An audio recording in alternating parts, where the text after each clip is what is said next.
the other nations deal in that way. You know? You know? Call me an elder. I've been in this 5-10 years, but what's your spirit? Where's your spirit? See, this is what I see. Men saying, I've been in this 5, 15, 16 years, but what spirit are you in? Right? Because you could be in this for a very long time. I've had men that have came into this before me. Okay? And that what they fall out. They fell out, they went back into the world.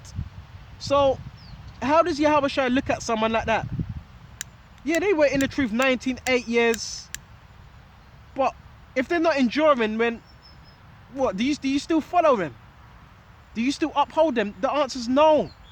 So this way you really got to be spiritual. And really got to see things through the spirit. Okay? Because if you don't, guess what? You're just going to get caught up in the mix. Okay? The Gentiles exercise dominion over them, that they great and slack, and they that are great exercise authority over them. Because they think, certain men, they think that's what it's all about. You know? I'm of rank. Nobody gave me this rank. You got men saying, nobody gave me this rank. Yeah, alright. Slaka. Now you got someone saying, yeah, they gave me this rank. Alright, yeah, you were given a rank, but what are you doing with it? Are you being that example? Okay, of how to push the words. Okay, of being diligent. And not just being diligent, there's more to it than that. Okay? Because you got men, you could be diligent, but you could be deceitful while being diligent. Okay? Because the spotlight's on you. Yeah, let me quickly do the videos. The Lord's just going, Yahweh Yahushai. You know what? Yahweh Shem Yahushai. Abad, Yahweh Shem Yahushai. Salak to those individuals that are in this truth, that are playing about, that are not sincere, that are doing the work deceitfully, that have an evil mind towards their brother. Yahweh Shem Yahushai. Destroy individuals like that. Remove their candlestick, lest they repent. You know, straight up. Yeah, you can put curses out there. You can do that. Of course you can do that. Men are not sincere. Okay, if you're not about this word, you're against Yahushai. Right? All this time men thought this was some type of joke. But when push comes to shove, you really see who's about it and who's not. And guess what? You need to know the difference. You're gonna get men, they fall weak, they get weak, but they're sincere. That's something different. But you got men, they just don't care. They don't care. Right? And they just put on an act. Whosoever will be, okay, but it shall be among you, whosoever will be great among you shall be a minister. So the greater you are, the more better of a minister you have to be. Right? Let's go to Peter's. Oh man. Let's go to Peter's. That's part of having patience. When brothers say, you got to have patience, that's a part of having patience as well. Knowing that there's going to be men that come into this truth that don't really believe. That's having patience. And you knowing that as well, that takes patience. Just like Yahushua. Yahushua knew who Judas were. Okay, he knew that those that did not believe, he knew. That takes patience. Okay. Bear me just a minute.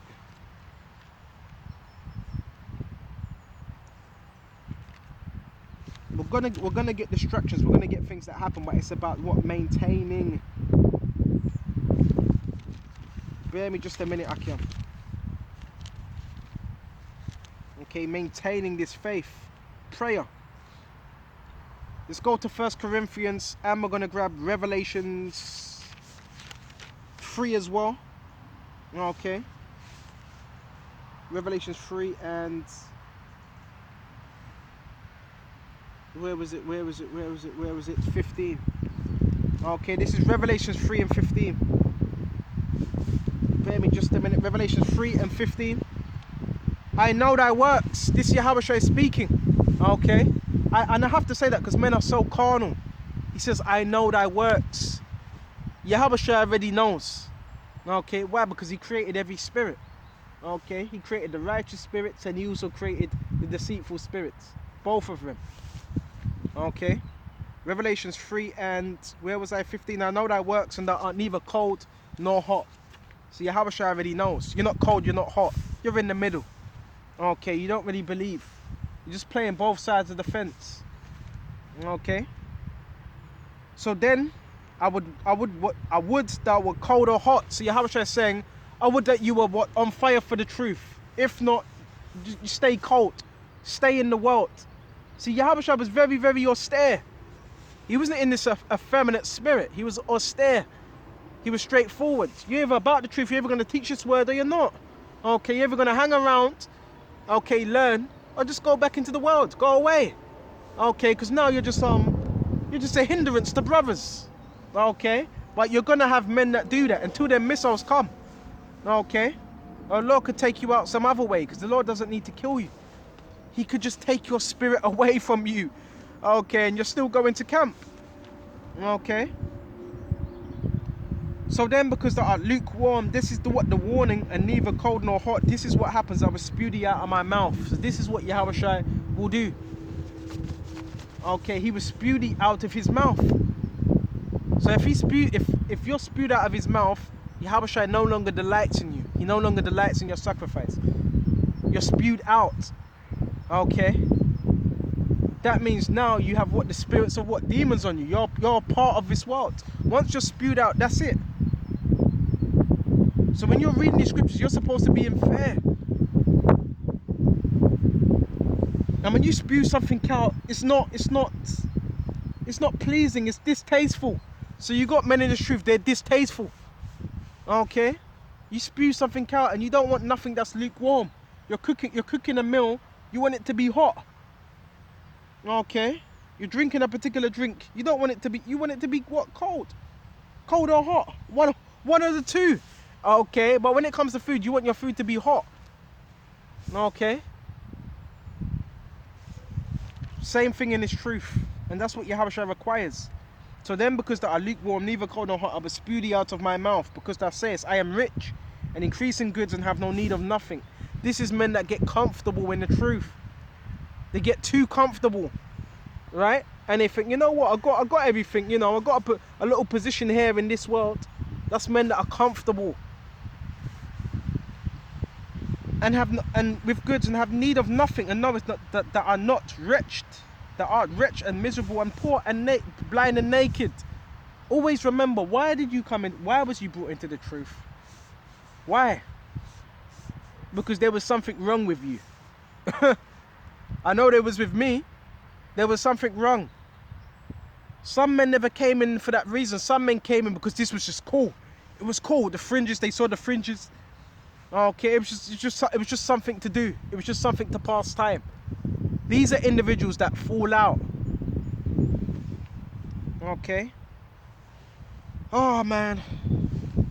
Bear me just a minute. The Lord is searching men with what candlesticks. Bear me just a minute. Bear me just a minute. You gotta be right. Your mind's gotta be right with Yahushua. Not with men around you. Not just with men around you. It has to be right with Yahushua. Because if it's not, it's going to start to show. Right? Gonna be dragging your feet, dragging your ass. Okay? Slumbering. Go to Matthew's, Baba Kasha. Go in, and that's another thing. You can speak about prophecies all you want. You can bring out these articles all you want, but if you don't believe, what good is it? What good is it? Oh man. And I wasn't even looking for this. Spare me just a minute. This is Matthew's 21. Okay. And 17. And he left Rem and went out into a city, of the city into Bethany, and he lodged there. Okay, this was Yahushua. So Yahushua was constantly on the move. Okay. Now in the morning, as he returned into the city, he was hungered. Which means what? Hungry. Right? And when he saw a fig tree in the way, he came to it and found nothing thereon. Okay. And this is spiritual, because I bought some figs a couple days ago. And figs they're delicious. Okay. And he saw no figs upon that tree. So there was no fruit upon it. Right? And he came to it and he found nothing thereon but leaves only. So there was only leaves. So there was nothing in that particular season. Nothing was budding. And said unto it, let no fruit grow thee henceforth forever. So he cursed that tree. And remember what the scripture says in Job, cursed be he that doeth the work of Yahweh shall deceitfully and keepeth his sword back from blood. Right? So you have those that are doing that. So they curse. Yes, you have cursed men within this truth. Okay? Just like that cursed fig tree. Let no fruit grow thereon, hence thee forward forever. And this don't mean a man, alright, because a man could still be doing videos. He still may have liked people watching him. No. This man is cursed because he doesn't believe. Okay? He's cursed within what? His works. Okay? In other words, it's not pleasing to Yahweh Shai. And presently the fig tree withered away. And you know how long it takes for a tree to wither? In today's, you know how long it takes for a tree to wither? Years and years and years and years. But this tree withered instantly. So that was power. Again, faith being shown. Even within that. So it withered instantly. So you're going to have men that wither away. We don't want to be that. That's why you have to pray, fast. And Psalms 51, that ain't the only prayer. Okay? That ain't the only prayer. There's many other prayers. Is it a powerful prayer? Yes. But there's many other prayers that you can also pray as well. Okay? And presently the fig tree withered away. And when the disciples saw it, they marveled, saying, how soon is the fig tree withered away? Why? Because trees take years and years to wither away. Long time. This tree withered instantly. Okay? And this is parabolic to men that are not bringing forth fruit. Right? And when the disciples saw it, they marveled, saying, how soon is the fig tree withered? And Yahushua answered and said unto them, verily I say unto you, if you have faith and doubt not, ye shall not only do this, which is done to the fig tree, but also if you shall say unto this mountain, be thou removed, and thou shalt be cast into the sea, it shall be done. Because certain things take more level of prayer, certain things take more level of faith, fasting, certain things are what required. Okay? This is deadly serious. Okay? Go into Hosea, where it says plow. I think it's what, plow your fallow, something like plow your fallow ground. See if I can find it. Okay? And this is repetitive. Don't get into that place where you feel like, oh, it's the same scriptures.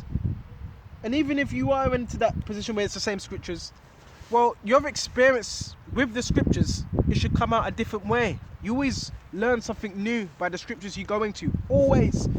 This is an ever learning thing. You're learning continually, growing. Would you bear me just a minute? It's Hosea.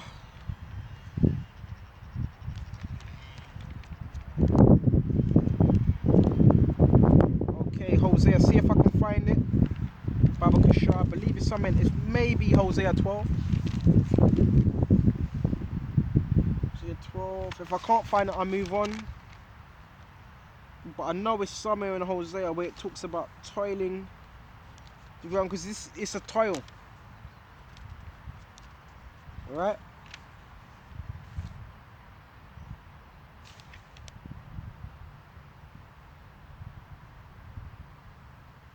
Bear me just a minute. Yeah, when that heat gets turned up, you really see who's about the truth and who ain't.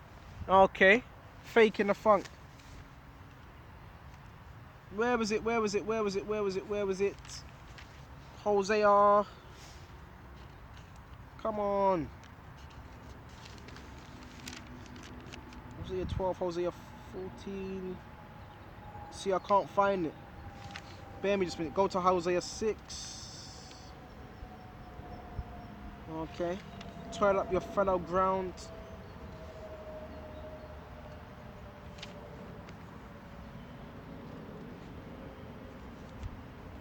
Okay, nothing is ready there. I can't find it. Gonna have to move on. Okay, but it's about what? Toiling your ground. When you're toiling your fallow ground, that means you're digging it up. Okay, you're turning it. Okay, because the ground, the top half of the ground, it may be what? Chaffed. Okay, a bit chapped. So what, you turn it over, and when you got what, that dirt, that dark good moisture, which is called what? Humus. Okay, and you're turning up that soil. Why? So you can what? Sow. Right? And what are you doing? Sowing this word. And the scriptures do say you reap what you sow. So if you're sowing righteousness, that's exactly what you're going to be what returned to you. Righteousness, according to what you've sowed. If you're sowing wickedness, well, that's going to be your end. A lot of men, they don't really have the fear. Okay. Bear me just a minute. Oh man. So let's go to another scripture. Grab Ecclesiasticus. Okay.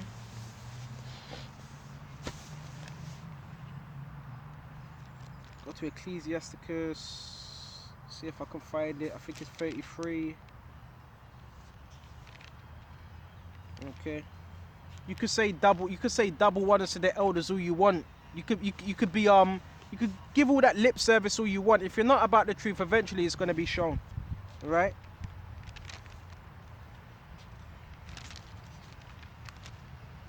Bear me just a minute.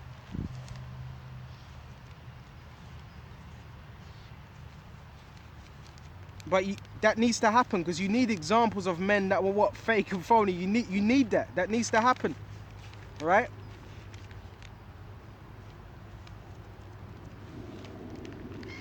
Then when these men fall out, you're going to be acting all surprised.